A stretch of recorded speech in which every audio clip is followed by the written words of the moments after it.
नमस्कार, बहुत स्वागत है आपका। आप देख रहे हैं एबीपी न्यूज पर एबीपी रिपोर्ट। आपके साथ मैं हूं जिया शर्मा।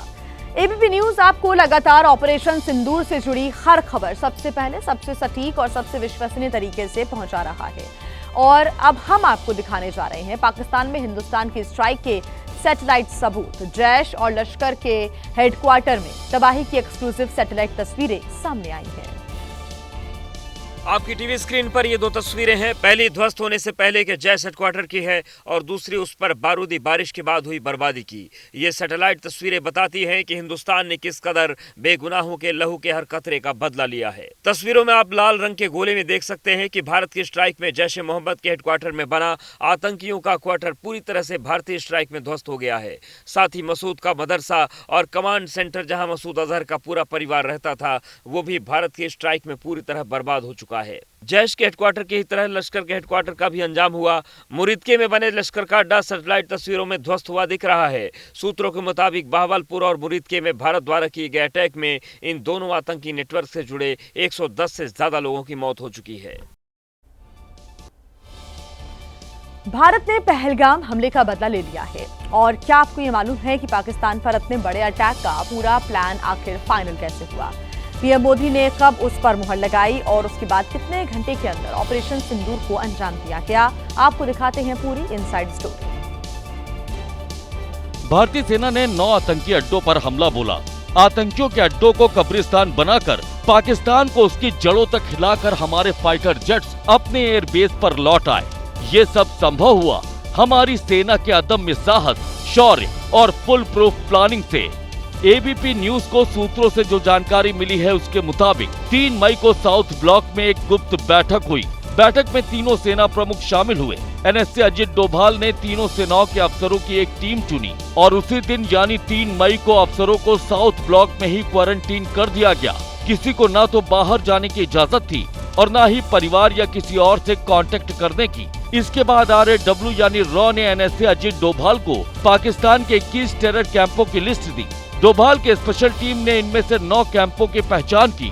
5 मई को जब एनएसए अजित डोभाल पीएम मोदी से मिले तो उन्होंने पूरा प्लान बताया और पीएम मोदी ने प्लान को मंजूरी दे दी। उसके बाद 6-7 मई की रात ऑपरेशन सिंदूर को अंजाम दिया गया। पाकिस्तान पर स्ट्राइक की गई। पूरे ऑपरेशन की निगरानी खुद पीएम मोदी कर रहे थे।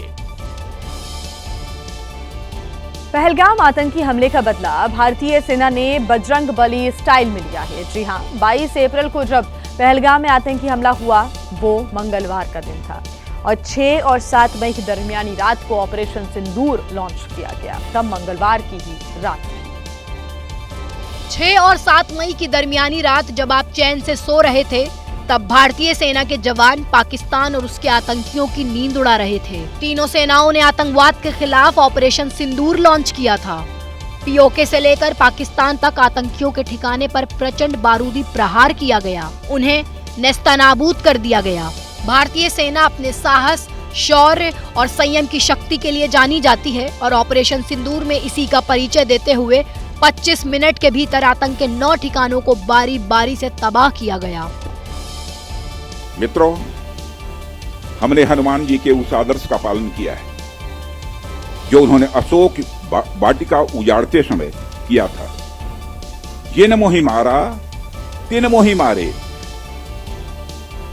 हमने केवल उन्हीं को मारा जिन्होंने हमारे मासूमों को मारा।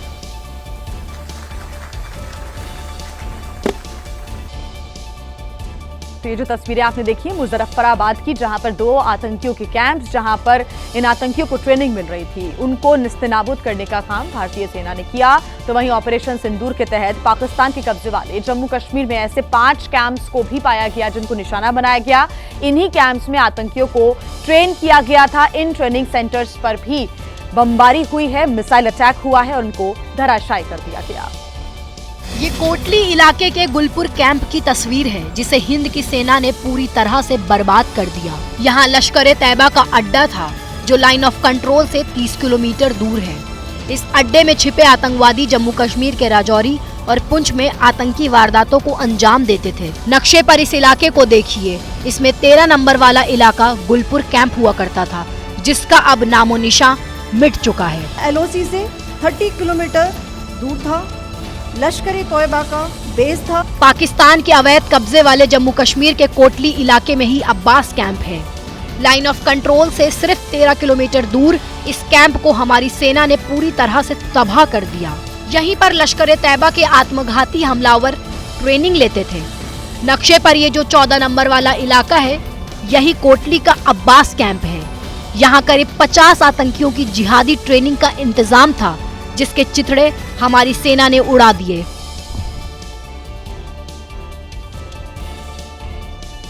देखिए, घर में घुसकर तो उरी के बाद भी मारा गया था, घर में घुसकर तो पुलवामा के बाद भी मारा गया था, लेकिन पहलगाम के बदले में सेना ने इस बार आतंकियों को उनकी छाती पर चढ़कर मारा है।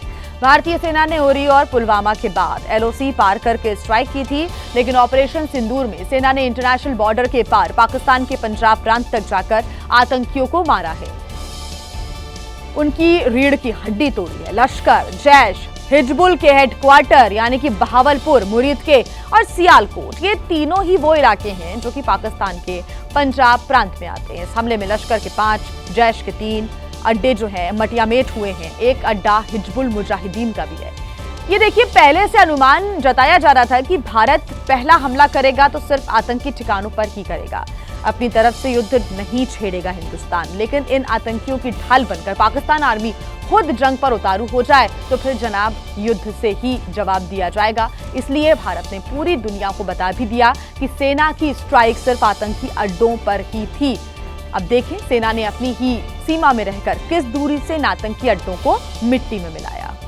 बहावलपुर में जैश के हेडक्वार्टर मरकज सुभान कैंप इंटरनेशनल बॉर्डर से 100 किलोमीटर की दूरी पर है और इसी दूरी से इसे मिसाइल से तबाह किया गया। मुरीदके में लश्कर का हेडक्वार्टर मरकज तैयबा कैंप इंटरनेशनल बॉर्डर से सिर्फ 25 किलोमीटर दूरी पर था। सियालकोट में जैश ए मोहम्मद का सर्जिल कैंप सांबा कठुआ के पास इंटरनेशनल बॉर्डर से 6 किलोमीटर दूर था। सियालकोट में हिजबुल मुजाहिदीन के महमूना जोया कैंप की दूरी इंटरनेशनल बॉर्डर से सिर्फ 12 किलोमीटर की थी। भिम्बर में लश्कर तैयबा के बरनाला कैंप की दूरी राजौरी में एलओसी के पास से सिर्फ 9 किलोमीटर दूर थी।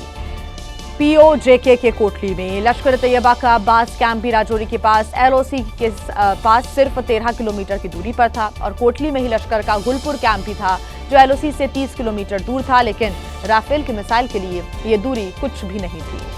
पीओजेके के मुजफ्फराबाद में लश्कर तैयबा का सवाई नाला कैंप भी तंधार सेक्टर में एलओसी से सिर्फ 30 किलोमीटर की दूरी पर था।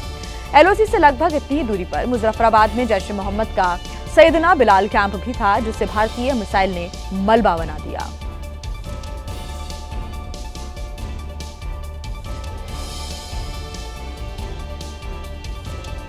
तो प्रधानमंत्री नरेंद्र मोदी ऑपरेशन सिंदूर के दौरान लगातार नजर बनाए हुए थे। ऑपरेशन सिंदूर करीब 25 मिनट तक चलता रहा। कोटली में रात 1:04 पर ऑपरेशन सिंदूर लॉन्च किया गया। ये लश्कर तैयबा के सुसाइड बॉम्बर का ट्रेनिंग कैंप था। रात 1:06 से 1:10 तक भारतीय सेना ने मुरीद के लश्कर तैयबा के ठिकानों को उड़ाया। ये लश्कर का हेडक्वार्टर और बड़ा ट्रेनिंग कैंप है। रात 1:12 पर बहावलपुर में जैश ए मोहम्मद के प्राइमरी बेस को तबाह किया गया, जहां जैश के आतंकी ऑपरेशन की प्लानिंग तैयार होती थी। रात 1:15 पर सियालकोट में आतंकियों के लॉजिस्टिक हब पर स्ट्राइक की गई। रात 1:17 पर मुजफ्फराबाद में ऑपरेशन किया गया, जहां आतंकियों की ट्रेनिंग और हथियार रहते हैं। रात 1:19 पर भीमबर में ऑपरेशन को अंजाम दिया गया। यह आतंकियों की ट्रेनिंग और भर्ती का अड्डा है।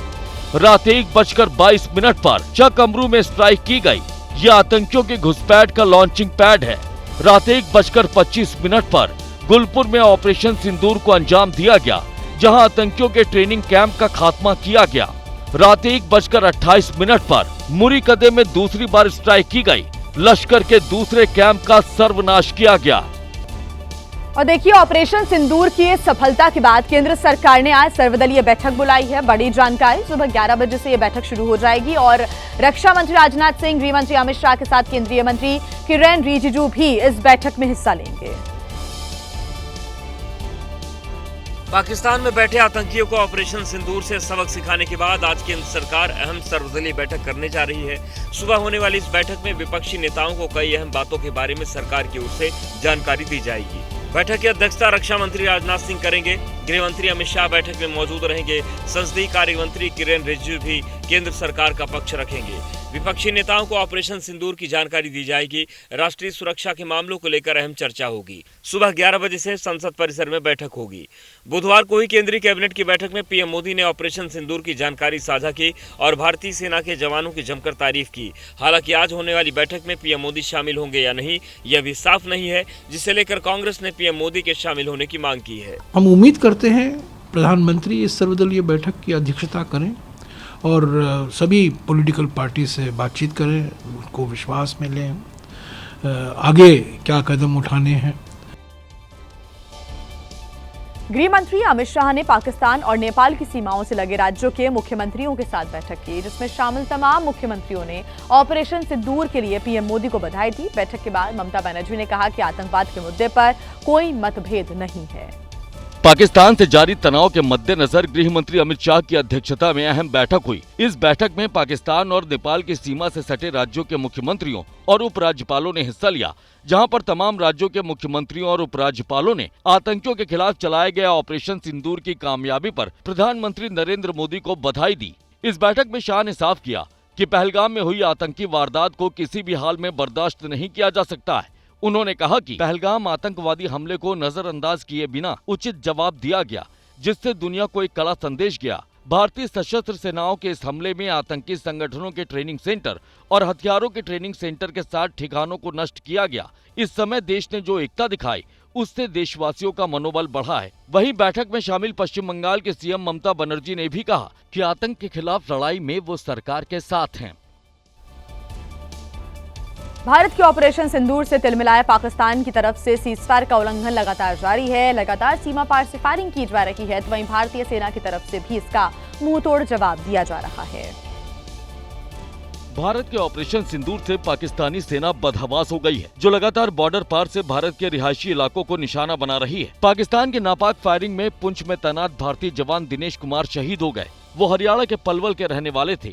उनकी शहादत पर हरियाणा के सीएम नायब सिंह सैनी समेत कई नेताओं ने दुख जताया है। पाकिस्तानी सेना की नापाक फायरिंग जम्मू कश्मीर के पुंछ में लगातार जारी है, जहां पर अब तक पाकिस्तान की ओर से की गई शेलिंग में 13 लोगों की मौत हुई है। तनाव के हालात को देखते हुए जम्मू, सांबा, कठुआ, राजौरी और पुंछ जिले में सभी स्कूल और कॉलेज को बंद रखने का फरमान जारी हुआ है। अखनूर सेक्टर में भी पाकिस्तानी सेना आम लोगों को निशाना बना रही है, जिसे देखते हुए सीमा से सटे इलाकों को खाली करा लिया गया है। हालांकि प्रशासन की चेतावनी के बावजूद भी कुछ युवक यहां से जाने के बजाय पाकिस्तान को मुंहतोड़ जवाब देने की बात कर रहे हैं।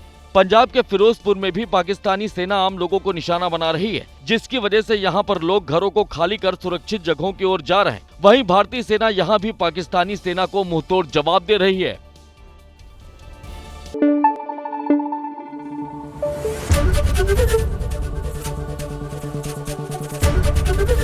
एबीपी न्यूज आपको रखे आगे।